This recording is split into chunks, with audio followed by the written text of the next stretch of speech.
আরে ম্যাডাম আপনার হেলমেট কই? স্যার আমি তো ভুলে হেলমেট বাড়িতে রেখে আছি। আরে ম্যাডাম আপনি এত সুন্দর মানুষ, আর আপনি যদি এইসব ভুল করেন চলবো? এই যে রাস্তাঘাটে চলাফেরা করেন, যদি হঠাৎ করে অ্যাক্সিডেন্ট হন, ব্যথা পান, একটা সমস্যা না? আচ্ছা স্যার, ভুল হয়ে গেছে, এরপর থেকে নিয়ে বের হবো। আরে ম্যাডাম ঠিক আছে, আপনার মতো এত সুন্দর মানুষের দিয়ে একটা ভুল, এগুলা কিছু ভুল না। যাই হোক, এই যে আজকের মতো আমার হেলমেটটা আপনি নিয়ে যান, এরপরের থেকে আর ভুল করেন না, নিয়ে বের হেন। আচ্ছা ম্যাডাম যান।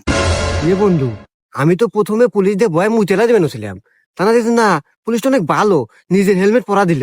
হ হ মুখেতা কিছু করবো না। বাবাজি আপনার হেলমেট কো? স্যার আসলে হয়েছে কি, আজকে ভুলে বাসায় হেলমেট রেখে এসেছি। ও আচ্ছা, রেখে আসছো বলে।